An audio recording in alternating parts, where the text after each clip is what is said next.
전국에 계신 횃불의 회원 여러분, 목회자님들 그리고 선교사님들 여러분 안녕하십니까? 저는 교회문화소장을 맡고 있는 그리고 얼마 전까지 국민대 교수를 역임했던 이의용 장로입니다. 오늘 여러분 만나 뵙게 돼서 반갑습니다. 오늘 제가 여러분께 준비하는 과정 내용은 언택트 시대의 커뮤니케이션 리부트 이거죠. 그것을 저는 조금 더 풀어서 동굴에서 광장으로 라는 제목으로 오늘 여러분과 함께 이야기를 좀 나누고자 합니다. 동굴, 광장 많이 들어보셨던 이야기인지 모르겠습니다. 여러분 자동차가 있는데 고장이 났습니다. 고장이 났을 때 시동을 계속 걸어도 소용이 없죠. 시동 거는 게 이제 부트인데요. 그럴 때는 근본적인 문제를 좀 해결한 다음에 시동을 걸어야 리부트 해야 엔진이 이제 제대로 움직이고 자동차가 정상이 되는 겁니다. 지금 우리 교회와 그리스도인들이 신앙 전반의 여러 가지 문제들을 한번 해결하고 리부팅을 하기에 아주 좋은 그런 기회가 아닌가 저는 그렇게 생각을 합니다. 그래서 우리 횃불회에서 여러 가지 그 리부트를 아마 이번에 강좌를 준비한 것 같은데 그 중에서 저는 그 소통이라는 부분, 커뮤니케이션 부분의 리부팅이 굉장히 중요하다. 그 부분을 여러분께 좀 말씀을 드리고자 합니다. 우리가 정말 교회가 결론은 동굴에서 광장으로 나와야 된다는 말씀입니다. 그 얘기는 우리 교회가 지금 동굴 안에 좀 갇혀 있다. 그 얘기죠. 또 교회라는 것이 결국은 우리 그리스도인들인데 우리 그리스도인들이 삶 속에서 너무 동굴 안에 들어가 있다는 이야기입니다. 오늘 네 가지를 말씀드리고자 하는데 이제 첫 번째는 사회화라는 부분입니다. 두 번째는 소통의 사중주에 대해서 말씀드리겠습니다. 사중주라는 게 말하기, 듣기, 쓰기, 읽기이죠. 이게 소통의 사중주인데 다소 기술적인 부분이지만 이 원리를 좀 우리가 알아야 될 것 같아서 말씀드리고자 합니다. 그리고 이제 우리가 어떻게 해야 될 것인가 하는 그 대안으로서 삼박자 왈츠 소통을 한번 해보자. 여러분들 아마 처음 들으시는 이야기일 것 같아요. 그리고 마지막으로 지금은 뉴 노멀 커뮤니케이션 시대다. 그러니까 이렇게 해봅시다. 이렇게 네 가지를 말씀드리고자 합니다. 먼저 그 사회화라는 이야기를 해드리고 싶은데요. 여러분 사회화라는 것은 다른 학문에서도 많이 쓰고 있는데 아마 많이 들어보셨을 거예요. 우리 인생은 어머니 뱃속에서 시작하잖아요. 뱃속이 동굴이잖아요. 그 동굴 안에서 있다가 세상에 나와서 엄마, 아빠를 만납니다. 요즘은 뭐 아빠는 조금 뒤에 만나고 간호사를 제일 먼저 만나는 거 아닌가 그런 생각도 듭니다만은 어쨌든 그리고 이제 같은 길을 받고 태어났다. 그래서 동기라고 이렇게 얘기하지 않습니까? 형제나 자매 그리고 이제 남매 어쨌든 그 가족들을 만나면서 점점 그 범위를 확산시킵니다. 할머니도 만나고 할아버지도 만나고 그리고 이제 친구들하고도 만나게 되고 자라면서 학교도 가고 유치원도 가고 학교도 가고 점점 사회 속으로 이렇게 확장시켜 나가는 것이죠. 이게 자기만의 동굴의 세계가 점점 넓어지는 것을 의미합니다. 이것을 우리는 이제 전문 용어로 사회화 과정이다 이렇게 얘기하거든요. 여러분도 아마 이 사회화 과정을 거쳐서 오늘 현재의 상태에 이르고 있을 거라고 저는 생각을 합니다. 그러면서 우리는 소리도 내고요. 그리고 몸짓도 하고요. 아주 어렸을 때는 제일 먼저 소리를 내지 않습니까? 그다음에 이제 몸짓을 하고 배가 고프면 막 울고 그다음에 이제 언어를 사용해서 말을 하게 되고 그렇게 해서 자기 생각 또는 자기 감정을 이제 표현을 합니다. 뿐만 아니라 다른 사람이 그렇게 하는 걸 또 이해하면서 그죠? 그러면서 점점 사회화가 발달되어 가고 또 발전되어 가는 거죠.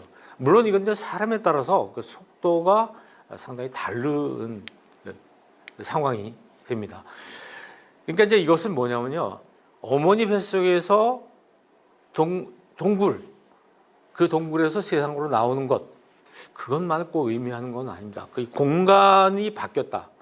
그러니까 어머니 뱃속이라는 공간에서 우리 집에서 마당으로 또 시장으로 학교로 이렇게 공간이 바뀌는 것만을 의미하는 게 아니라 이제 사람의 의식이라는 것이 또 생각이라는 것이 자기중심 세상, 그죠?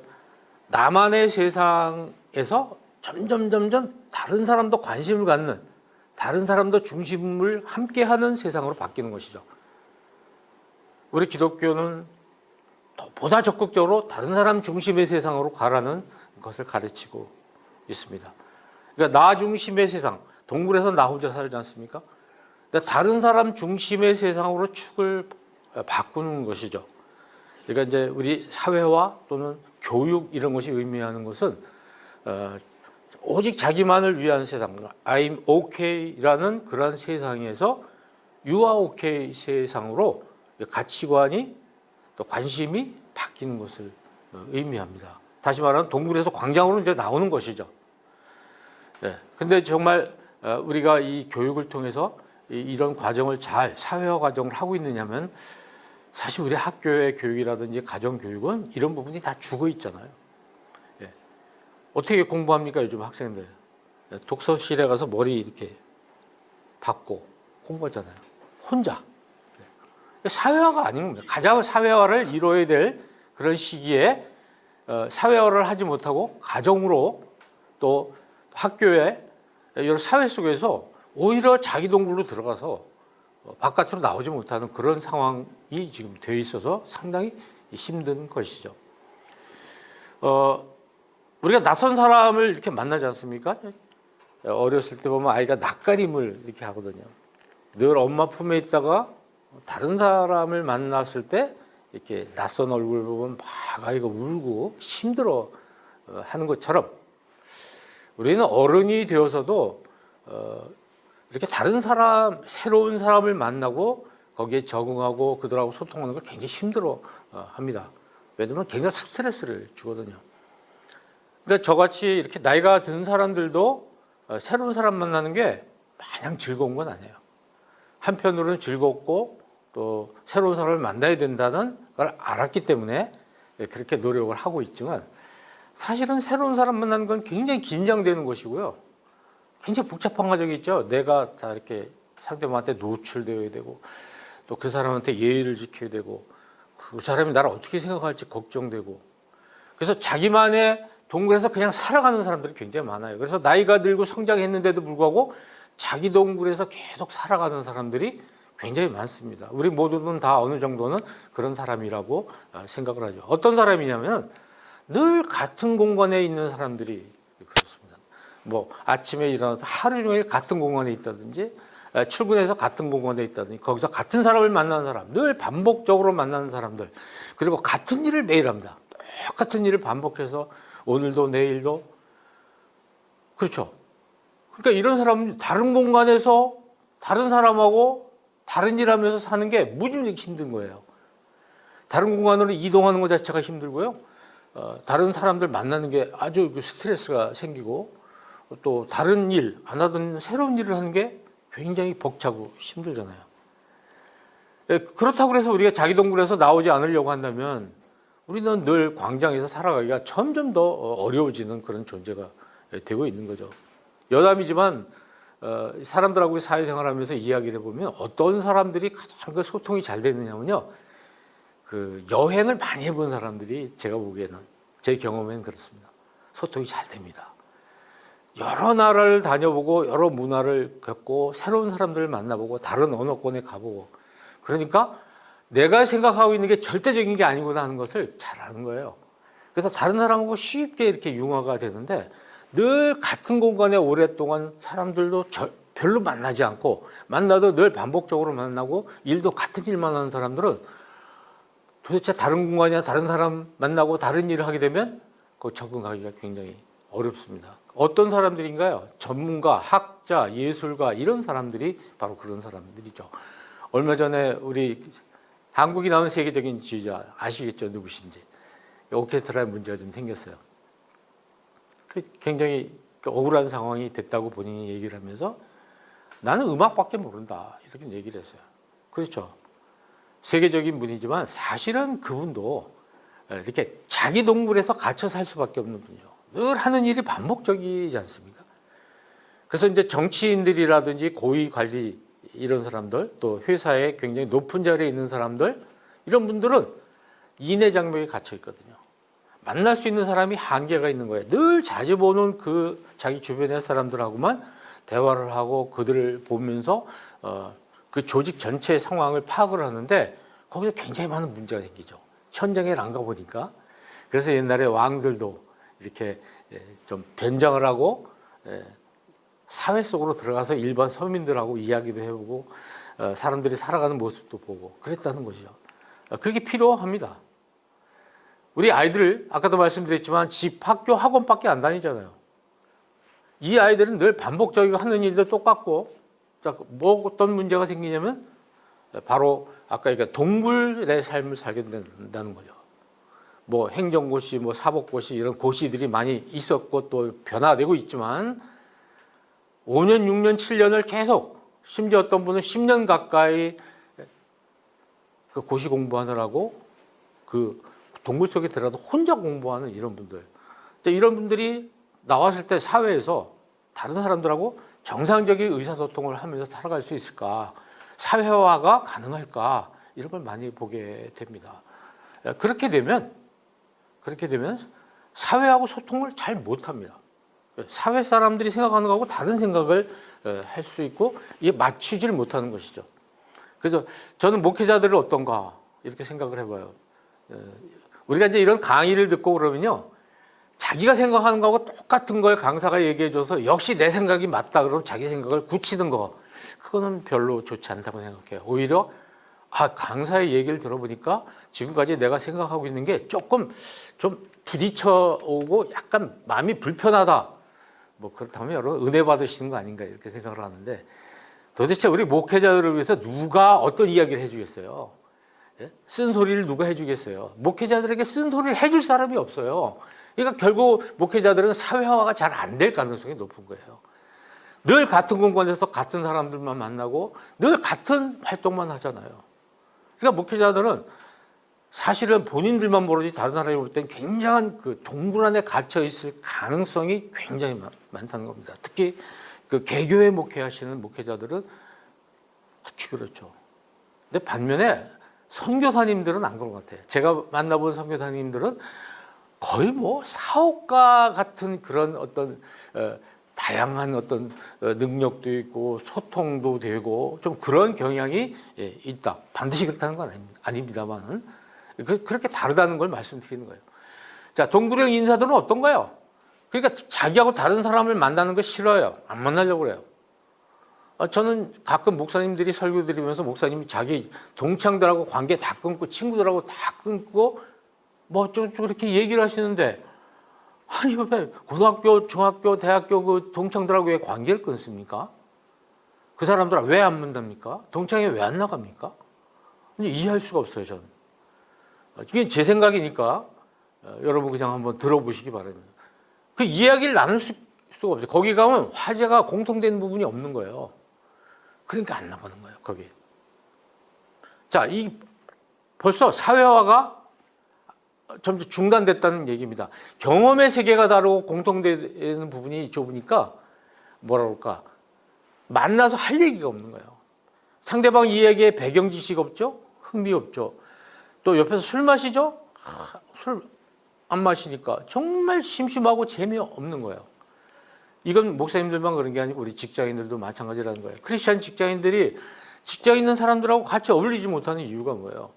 관심사가 다르고 특히 술 먹어야 되고 같이 노래 부르고 놀아야 되는데 그게 잘 안 되는 거죠. 그러니까 결국은 그 자리에 안 가게 되는 거예요. 그럼 뭐가 되나요? 동굴로 들어가게 되는 거예요.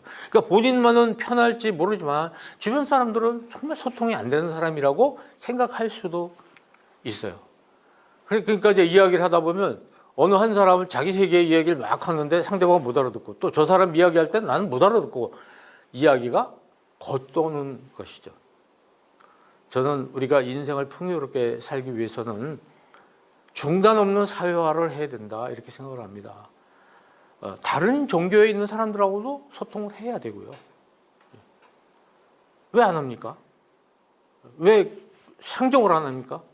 제가 오늘 글에서 보니까 어떤 분이 전철을 타고 가는데 그 앉아서 성경책을 이렇게 들고 있는 분이 계신데 이분이 약간 무거운 짐을 들고 있었어요. 그분은 스님이었습니다. 그분이 쓴 글이었어요. 참 대단히 섭섭했다는 얘기입니다. 그 살짝 좀 받아주면 좋았는데 성경책을 가지런히 무릎에 놓고 자기 짐을 바라보지도 않으며 또 마치 무슨 전염병이라도 걸릴 것 같이 그렇게 본인을 취급을 하는데 굉장히 불쾌했다는 얘기를 어느 글에서 제가 읽었어요. 뭐 아주 극히 일부 사람들의 이야기일 수 있습니다. 그렇지만 여러분 우리는 그럴 수 있는 그런 사고방식이라든지 태도를 가지고 있다 이런 말씀을 제가 좀 함께 우리끼리니까 이야기를 좀 나누고자 하는 거죠. 끊임없는 사회화가 필요하다는 말씀을 드리고 싶어요.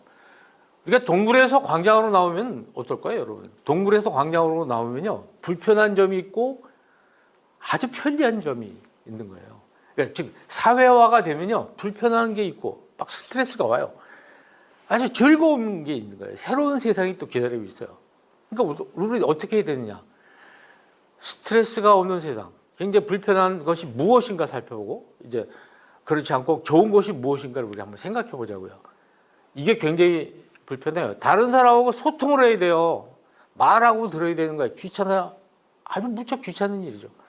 나 혼자 그냥 가만히 있고 싶은데 다른 사람하고 말을 해야 되는 거예요. 그리고 생각하는 것도 그렇고 행동하는 것도 그렇고 태도도 그렇고 나하고 달라요. 굉장히 불편해. 왜? 나하고 다르니까 그렇죠. 다른 사람은 말이죠. 나와 다르다는 뜻이잖아요. 그 사람에게 나도 다른 사람이에요. 때문에 갈등이 생겨요. 여러분 혼자 살다가 자취하다가 여러 사람이 같이 있는 하숙을 한다고 생각해 보세요. 하숙을 해보면 신발을 놓는 위치 제각각이지, 그죠? 뭐 밥 먹고 치우는 방법 다르지, 휴지 아무데나 버리지, 뭐 옷 아무데나 걸지 않고 놓지, 모든 게 나하고 달라요. 어떤 룰이 있는데 그 룰을 지켜야 되고요. 무엇보다도 동굴에 있을 때 나 혼자 있으니까 복장이 자유로워질 수 있는데, 이건 뭐 옷을 입어야 되잖아요. 날 가려야 돼요. 어느 부분은 나를 감춰야 되는데 어디까지 감출 것이냐, 이게 늘 갈등이 되는 거예요. 심지어는 이 사람이 내 어떤 소지품, 중요한 소지품을 가져가지 않을까. 그래서 뭐 둘이서 하숙하다가 소지품이 없어져서 상대방을 의심하고 이런 일도 생기잖아요. 심지어는 나를 해칠까 봐 두렵고. 그러니까 굉장히 스트레스가 오는 거예요. 이게 동굴에 있으면 이런 일이 없는데 동굴에서 사람들이 많이 있는 곳에 나가면 이런 문제가 생기는 거죠. 그러나 유익한 점도 있어요. 바깥으로 나가면 뭐가 좋습니까? 다른 사람과 소통을 할 수 있는 게 굉장히 좋은 거예요. 아까 그 사람은 소통할 사람이 있어서 불편했는데 이 사람은 굉장히 다양한 사람들하고 소통을 할 수 있으니까 이게 얼마나 좋아요. 그리고 첫째, 외롭지가 않아요. 심심하지가 않아요. 무엇보다도 내가 필요한 거 다른 사람한테 도움을 받을 수 있고요. 또 다른 사람이 필요로 하는 거 내가 별로 필요 없는 걸 갖다 줄 수가 있어요. 저도 이제 얼마 전에 새로운 곳으로 이사를 갔는데 거기는 이렇게 재활용품을 언제든지 꺼내 이렇게 놓도록 이렇게 버리고 그렇게 할 수 있도록 되어 있어요. 전에 살던 곳은 무슨 요일날 이렇게 하루를 정했는데 지금은 늘 재활용품이 나와 있는데 사람들이 자기가 쓰지 않는 걸 다 내놔요. 그럼 평일에 지나가다가 거기 관심이 갑니다. 눈길이 가서 이렇게 보면 우리 집에 꼭 필요한 건데 저걸 가져가야 되겠다. 벌써 화분을 몇 개 가져왔는지 몰라요. 또 저희 집에 있는 걸 내놓으면 잠시 후에 가보면 또 누군가 가져가는 거예요. 도움을 주고 도움을 받을 수 있죠. 몰랐던 걸 알게 있어요. 책도 볼 수 있고 다른 사람의 강의도 들을 수 있고 다른 사람의 어드바이스도 들으면서 모르는 걸 알게 되는 거죠. 무엇보다도 그러다 보니까 세상을 바라보는 안목이 굉장히 넓어지는 거예요. 친구도 많아지고 그리고 좋은 짝을 만나서 사랑도 할 수 있어요. 결혼도 할 수 있고 이게 얼마나 좋아요. 그러니까 어떻습니까? 하루하루 사는 게 굉장히 즐겁죠. 행복하고. 어떻습니까? 똑같은 상황인데도 한 사람은 이게 불편하고 한 사람은 너무 좋은 거예요. 그래서 불편한 사람은 어떻게 돼요? 점점 다시 동굴로 들어가요. 좋은 사람은 더 넓은 광장으로 나와요. 더 많은 사람이 모인 곳으로 갑니다. 요즘 젊은이들 중에서 카페에서 공부하는데 혼자 공부하면 잘 안 되니까 사람이 많은 곳에 나와서 공부를 하는 거예요. 정말 이해가 안 가는 거죠. 근데 그게 사실은 맞거든요.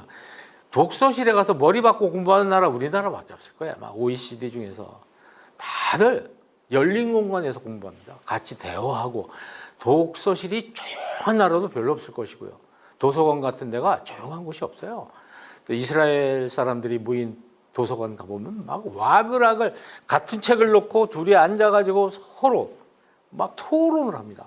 시장 바닥이 되는 거죠. 그게 공부 아니겠어요? 어쨌든 간에 동굴에서 광장으로 나오는 것이 힘든 사람은 다시 동굴로 들어가는 거죠. 그렇지 않은 사람은 광장으로 나오고. 여러분은 동굴로 들어가려고 하는 사람입니까? 광장으로 나오려고 하는 사람입니까? 그런 생각을 한번 해보자는 겁니다.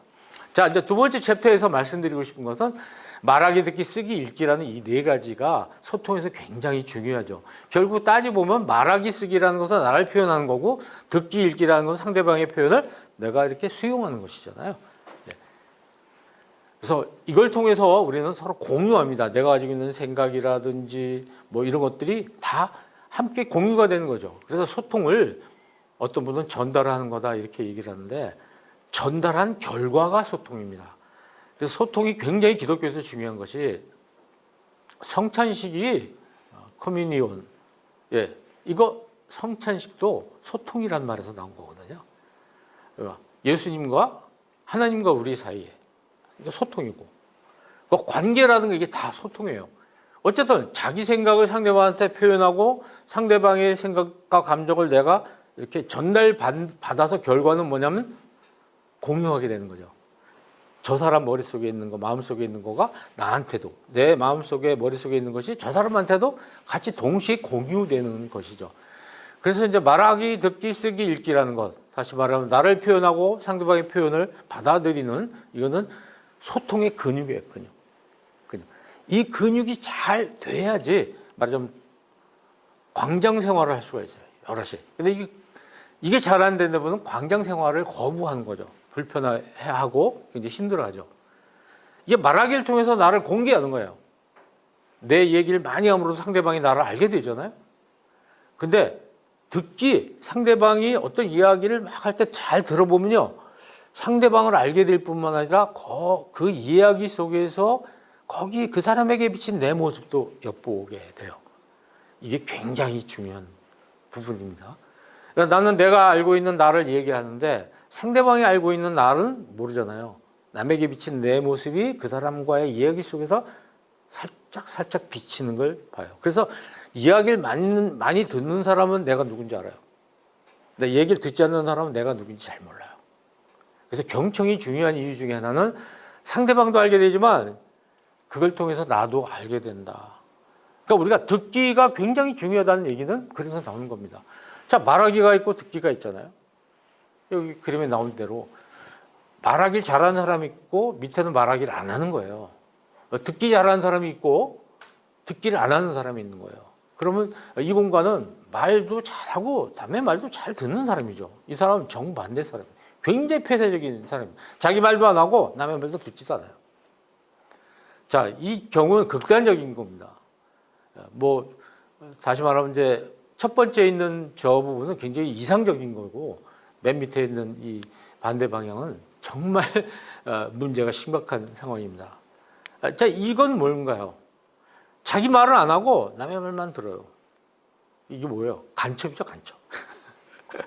간첩은 자기 얘기는 자기는 드러내질 않아요. 자기를 공개 안 하면서 남의 얘기만 다 수집하는 친구들 중에도 이런 사람들이 있어요. 자기는 뭐 하는 거야? 직업이 뭐야? 동창회 만났는데 말을 안 해요. 근데 남에 대해서는 다 파고 있어요. 우리 교회도 자기는 밝히지 않으면서, 자기 소식은 전하지 않으면서 교회 온갖 그 공동체 모든 사람들의 이 얘기 저 얘기를 종합 수집해서 사람들에게 이렇게 보도하는, 제 주위에도 그런 사람들이 있어요. 자기 교회 교인들을 샅샅이 출석도 다 불러요. 누구는 뭐 수요일 예배 안 나왔더라, 누구는 주일에 안 나왔더라, 다 파악합니다. 그 집에 무슨 일이 있더라. 그러니까 그 사람을 통해서 온 교회 소식이 다 전달되는 그런 뉴스 메이커도 있죠. 이 사람은 자기 말만 하고 듣질 않아요. 지금 제가 바로 이 유형 아닙니까? 여러분하고 이야기를 하는데 여러분의 얘기는 듣지 않고 저는 이 방송을 통해서 여러분에게만 이야기를 하고 있잖아요. 예, 그래서 이름을 제가 한번 지어봤어요. 이 사람은 광장형입니다. 그럼 저 정반대는 무슨 형인가요? 동굴형이죠. 동굴형. 여기는요, 간첩형이라고 제가 이름을 지었어요. 그럼 뭘까요? 모든 사람은 자기 모습을 아는데 자기 모습을 모르는 게 뭐냐면 마네킹이다. 저는 그렇게 생각해요. 그래서 이렇게 광장형, 동굴형, 간첩형, 마네킹형으로 유형을 이렇게 만들어 봤어요. 이게 제가 드리고 싶은 말씀은 말하기와 듣기가 얼마나 중요한가를 말씀드리기 위해서 하는 겁니다. 이 광장형은 말하기를 통해서 자기 공개를 잘하고 또 남의 말을 잘 들으면서 상대방 말 속에 표현 속에 담긴 내 모습도 살짝 그 엿보는 사람이에요. 아주 이상적인 사람입니다. 마네킹 경우는 어떤 사람이냐면 말하기 잘하고 듣기 소홀이에요. 듣질 않으니까 남들은 다 나를 아는데 임금님 귀는 당나귀처럼 자기만 자기를 모르는 거예요. 그러니까 경청을 안 하니까 다른 사람과 관계가 좋아질 리가 없죠. 듣기만 잘하고 말하기를 안 하는 사람은 간첩형이라고 말씀드렸습니다. 남에 대해서 굉장히 많이 하려고 하는데 정작 자기 자신은 남들한테 숨겨요. 그러니까 소통의 한계가 옵니다. 관계가 좋아지기 어렵습니다. 이제 결혼을 이렇게 하고 싶은데 사람을 사귀다가 오래 사귀지 못하는 그런 사람들하고 상담도 해봤어요. 어떤 특징이 있냐면 이런 특징이 있더라고요. 뭐냐면 자기 공개 한계를 항상 가져요. 교제를 하면서 자기를 공개하다가 어느 순간에 가면 더 이상 공개를 안 해요. 그러니까 상대방은 더 알고 싶은데 이야기를 안 하는 거죠. 적당한 선에서 자기를 가려버리니까 상대방이 지쳐요. 그리고 떠나게 됩니다. 깊은 관계를 갖지 못해요. 또 다른 사람을 만납니다. 서서히 자기를 공개하다가 요 지점에 이르면 더 이상 공개하지 않아요. 그 다음부터의 문제는 상대방에게 밝히고 싶지 않은 부분이거든요. 자기가 아팠다든지 무슨 자기 가정에 좀 어려운 문제가 있다, 남에게 공개하기 싫은 부분이 있다든지 할 때 더 이상 내려가지 않아요. 근데 그분들에게 낮춰라. 하나씩 꺼내서 얘기해라. 그게 싫으면 떠나면 어차피 떠날 사람이다. 그렇게 얘기를 해주는데 본인은 참 쉬운 것이 아니겠죠. 이런 부분이 있다는 거. 근데 동굴형은 뭐 아까 말씀드린 대로 자기 세계에 갇혀 사는 사람이에요. 그러니까 세상에 편한 사람이죠. 남에게 말 안 해도 되고 안 들어도 되고 신경 안 써도 되고 규칙 안 지켜도 되고 그냥 관계가 없어요. 자기 혼자 살아요. 다른 사람은 소통이 전혀 이루어지지 않고, 그러니까 어떻습니까? 자기가 모든 걸 해결해야 돼요. 자기 손으로, 자기 힘으로. 남들에게 살짝 물어보면 쉽게 도움받을 수 있는데 그런 거 싫어요. 자기 혼자 그걸 다 해야 되는 동굴형이라는 것이죠. 저는 우리 교회와 그리스도인들이 이 동굴형이나 아까 말씀드렸던 마네킹형, 이런 형이 아닌가 이런 생각을 한번 해볼 때가 있습니다. 저같이 강의를 하는 사람들, 또 학생들을 많이 가르치는 분들, 또 설교하시는 분들, 이분들의 문제점은 듣기 근육이 굉장히 약하다는 거예요. 듣는 것, 다른 사람의 이야기를 듣는 것이 굉장히 약해져요. 듣는 게 약해지니까 어떤 문제가 생기냐면은 그들에게 비친 내 모습을 보지 못할 수가 있어요. 강의를 듣는 학생, 설교 이런 분들도 말하기 근육이 너무 약해져요. 저는 한국교회 교인들의 문제점은 이 말하기 근육이 너무 약해져 있다는 거예요. 자기 생각을 말하는 능력이, 생각하는 능력이 너무 극도로 취약해져 있어서 죄송합니다만 목사님들의 말씀만 믿고 자기 생각이 없는 거예요. 그러니까 듣기와 말하기 근육이 적절히 골고루 이렇게 발달돼야 건강한 사회생활을 할 수 있다는 말씀을 드린 것이죠. 그래서 저는 우리 목사님들한테 좀 말씀드리고 싶은 게, 사람의 관계라는 것은 서로 노출이 돼야지 관계가 생기는 거예요. 자신을 노출해 상대방이 알 수 있고, 그래 관계가 생기잖아요. 교인들도 마찬가지예요. 교인과 교인도 서로 노출을 해야 되는데, 우리 공동체에서 보면요, 어느 선 정도 이렇게 살짝 보여주고 나머지는 노출을 시키지 않아요. 공동체 아닙니다. 우리 한국에 엄청나게 큰 교회들이 많고 그렇지만 커뮤니케이션이 이루어지지 않고 있거든요. 그러니까 어느 큰 교회 목사님이 KTX를 타고 갔는데 앞에 있는 분이 아주 친절하더라는 거예요. 본인이 큰 교회 목사님이라는 것도 알고 있는 것 같고, 그러면서 본인이 가지고 있는 과일을 깎아서 대접을 한 거예요. 그래서 이렇게 드시면서 참 친절해가지고, 뭐 목사님들이 잘하시는 건 전도니까 전도를 하려고 교회에 나가시라고 얘기했더니 이분이 얼굴이 갑자기 서운한 표정을 지으면서 목사님, 저 목사님 교회 교인이에요, 이렇게 이야기를 했다는 거예요. 그분이 그 이야기를 어느 텔레비전 프로에 나와서 하는 걸 제가 들은 적이 있습니다. 이게 공동체입니까? 이 공동체 아닙니다. 아는 게 없어요. 릴레이션, 관계가 없어요. 그러니까 커뮤니티가 아니죠. 커뮤니티는 가족이 대표적인 커뮤니티거든요. 가족. 그것도 아주 정상적이고 건강한 가족이 커뮤니티죠. 우리가 커뮤니티라는 말을 너무 많이 쓰는데 정말 그 안에 있는 사람들이 커뮤니티가 되려면 서로 굉장히 잘 알아야 돼요. 목사님에 대해서 잘 알아야 되고요. 교인들은.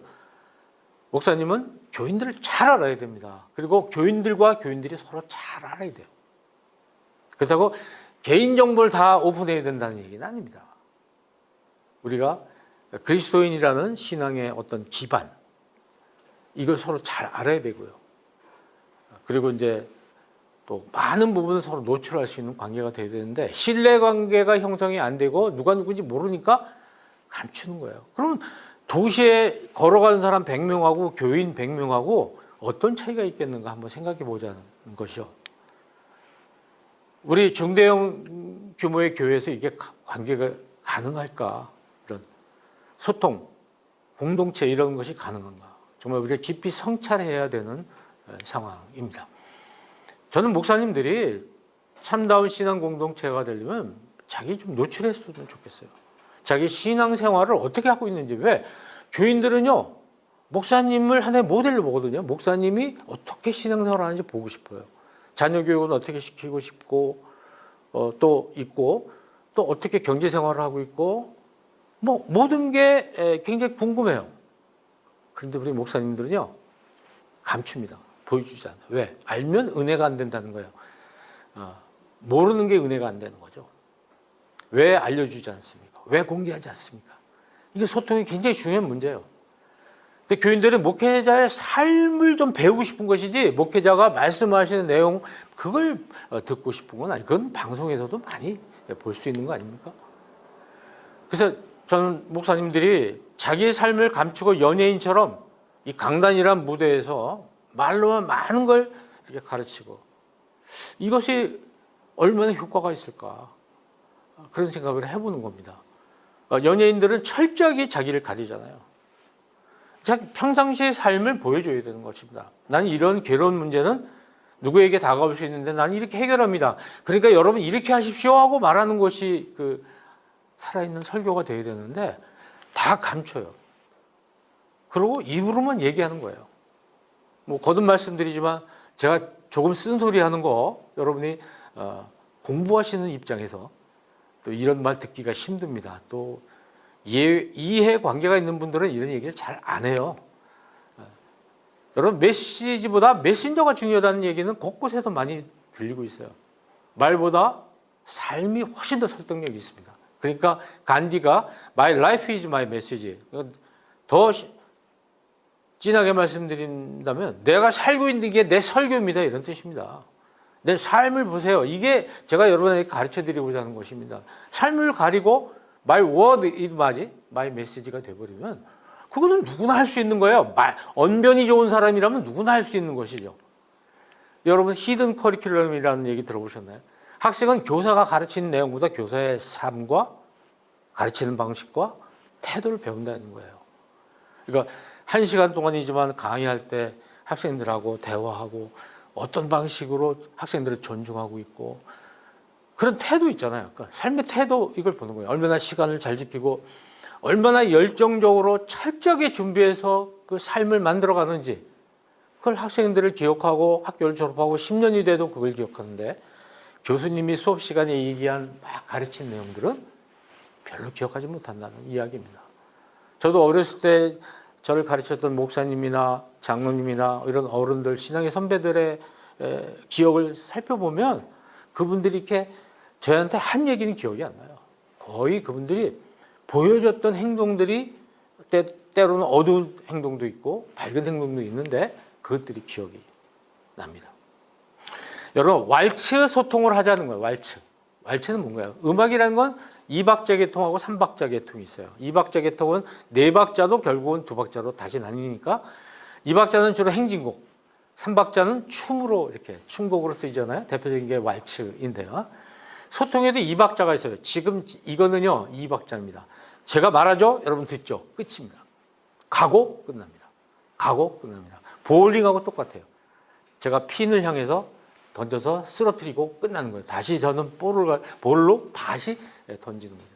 이런 한쪽은 던지고 한쪽은 받고 이것만 하는 것이 2박자예요. 근데 그게 아니라 저는 3박자여야 된다. 제가 말합니다. 여러분 들으시죠. 들으신 다음에 저한테 반응을 해주셔야 돼요. 말하고 듣고 답하고, 말하고 듣고 답하고가 있는데 이 답하고 부분이 없다는 거예요. 이 답하고라는 부분이 깨져버리면 이 말이 맞는지 틀린지, 말을 들었는지 안 들었는지 제가 알 수 없고, 여러분도 여러분이 느낀 것을 저한테 얘기해 줄 수가 없어요. 그러니까 이 비대면에서 굉장히 위험한 게 바로 이 일방적이라는 겁니다. 마치 우리가 오프라인에서 이렇게 뭐 설교를 하고 예배를 드리고 이렇게 하지만 그거나 이 온라인이랑 뭐가 달라요? 한번 생각해 보세요. 어차피 거기서도 말하고 끝이에요.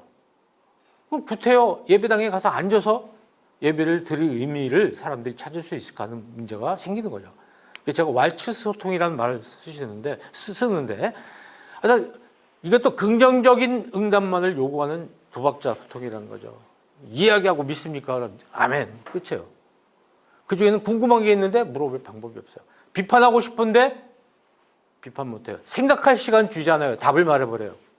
질문, 이의제기가 있는데 막혀 있어요. 이런 소통 문화에서는 대학이나 이런 학교에서도 학습이 이루어지질 않아요. 이건 뭐 우리 고전에서도 상당히 많이 나오는 거죠.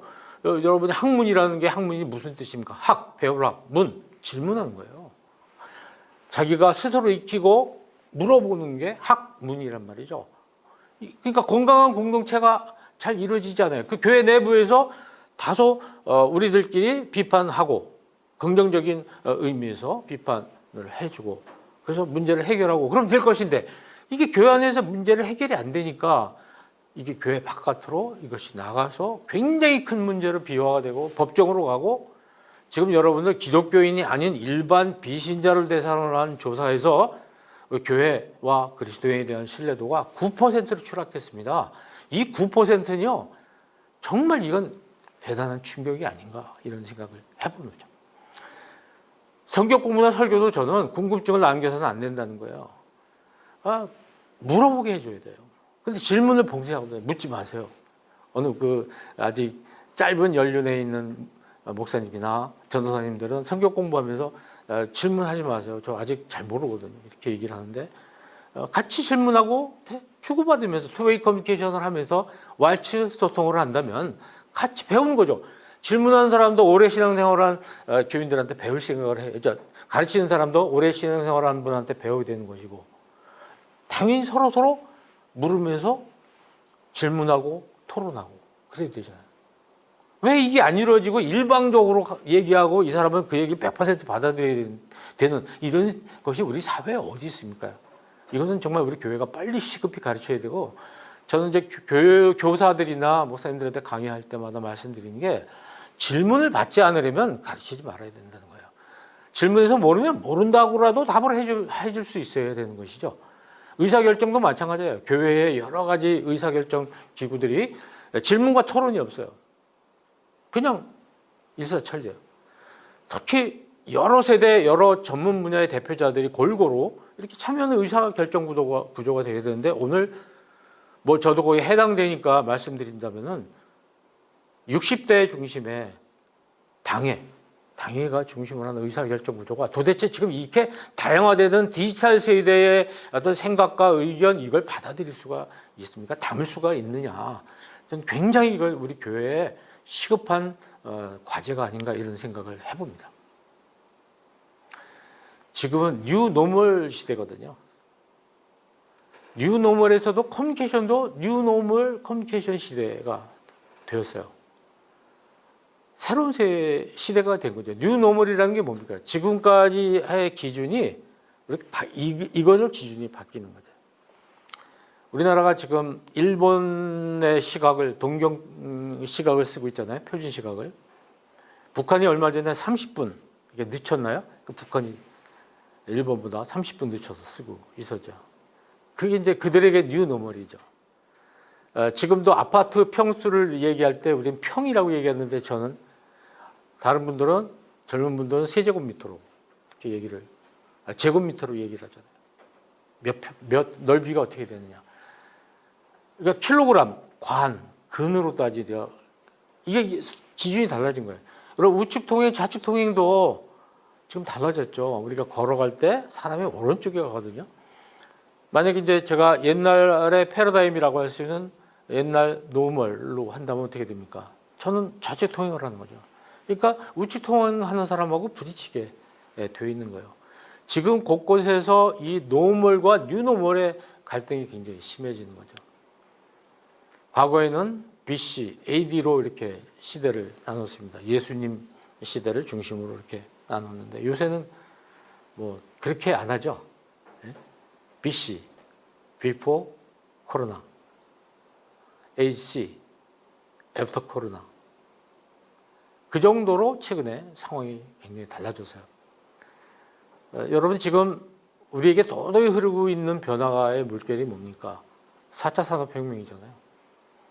그 4차 산업혁명이 도도하게 몰려오고 있었는데 여기에 우리나라의 경우에 특히 좀 급한 빠르기가 있는 사회인데 여기에 코로나가 오면서 4차 산업혁명 중에서 특히 통신 분야가 굉장히 빨리 진전이 됐어요. 그래서 뭐 요즘 우리 삶의 환경이 굉장히 달라졌잖아요. 여러분 그런 거 많이 느끼시죠? 그러니까 언택트라는 말을 쓰는데 우리 지금 횃불에서도 지금 이 말을 쓰고 있더라고요. 이거 사전에 안 나오는 거 아시죠? 이런 영어 없습니까? 이거 우리나라가 만든 거예요. 언택트라는 말. 컨택을 자라서 언택트로 만들어요. 아마 사전에 새로 편입돼야 될 그런 단어가 아닌가 생각이 되는데. 대면 소통이 안 되니까 언택트란 말을 쓰는데 약간 문제가 있는 단어죠. 왜냐하면 비대면도 소통이거든요. 그래서 컨택이 안 되는 건 아니라고요. 비대면이라는 것. 그래서 우리는 보통 입과 코, 귀, 눈, 피부 접촉 이런 오감을 통해서 소통을 하잖아요. 오감을 통해서. 나와 바깥 세계에 있는 다른 사람하고 소통을 하는 겁니다. 그래서 거기다가 표정을 더하잖아요. 몸짓을 더하고 입을 통해서 목소리를 더하고 그래서 다른 사람을 대면을 직접 하면서 생각이나 감정을 주고받는 거예요. 이게 인류가 지금까지 계속 해온 소통 방식인데 갑자기 이걸 딱 쓰라는 거죠. 자, 이렇게 되면 우리가 지금 당장 막히는 게 뭐냐면 말하는 게 잘 전달이 안 되는 거예요. 그러니까 입을 막아버리는 거죠. 입이 막히니까 상대방의 귀가 별 볼 일 없어지는 거예요. 또 어떤 문제가 생기나요? 표정을 볼 수가 없어요. 지금 웃는 건지 우는 건지 기분 나빠하는 건지 알 수가 없어요. 자, 마스크 하나가 나타나면서 소통이 굉장히 위기를 맞게 됩니다. 거기다가 거리 두기까지 하는 거죠. 이제. 가까이 가지 말라는 거예요. 거리 두기를 한다는 것은 접촉을 못 한다는 거죠. 피부를 통해서 스킨십을 하고 교인들 만나서 악수를 하고 심지어는 포옹도 하고 그런 걸 일체 못해요. 대신 뭐가 생겼어요? 의심이 생긴 거예요. 의심. 그래서 제가 산책을 하는데 산책을 하다 보면 앞에서 사람이 오잖아요. 그 사람이 옆으로 이렇게 삐져요. 그럼 저도 이쪽으로 이렇게 삐져요. 그래서 서로 이렇게 만날 때 이렇게 만나서 가는 거예요. 뭐죠? 혹시 감염자일지 모른다. 그래서 이제 성경 말씀을 패러디 해보면 이런 이야기가 나올 수 있어요. 항상 의심하라. 쉬지 말고 의심하라. 범사에 의심하라. 이것이 딱 떠오르는 그런 시대가 되어버렸어요. 만남 자체가 어려워질 거예요.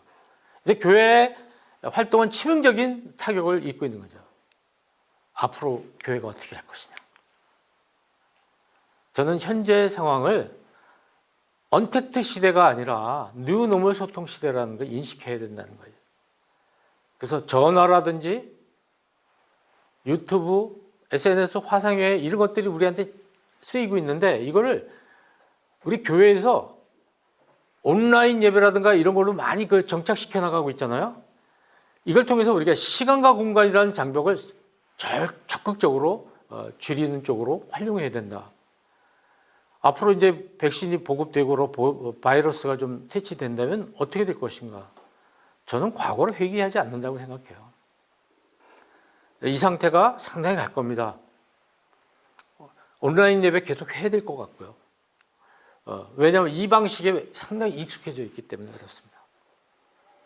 또 목회 사역 전반에 온라인 소통 방식의 그 장점이 굉장히 많은데 성경 공부 순모임 같은 거 앞으로 계속해서 이걸 잘 활용하면 쌍방 소통도 가능해지고 시간 전략 굉장히 장점이 많아요. 저도 성경 공부반을 하나 운영하고 있는데 뭐 회사 퇴근해가지고 저녁에 한 8시쯤 시작하고 오고 교회로 모이지 않아도 되고 그러니까 그리고 서로 이야기를 굉장히 편하게 얘기할 수 있어요. 오히려 온라인이.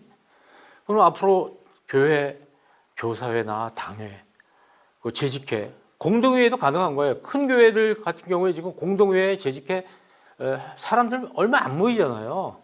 이제 이렇게 우리가 이 방법을 이용하면 더 많은 사람들이 동시에 모일 수 있다는 장점이 있어요. 물론 여기에는 디지털 격차라는 문제가 있기도 하죠. 사회에 가장 적절한 소통 수단을 우리가 빨리 개발하고 정착하는데 재정을 투입해야 됩니다. 그러니까 시설을 마련하고 예배당을 짓고 하는 그런 쪽이 아니라 무엇보다 중요한 것은 제가 삶에서 삶으로 신앙교육을 바꿔야 된다는 거죠. 삶을 삶에 적용하는데 우리가 그동안 소홀해 왔어요. 사역하고 집회하고 규모 키우는데 집중하다가 이렇게 됐습니다.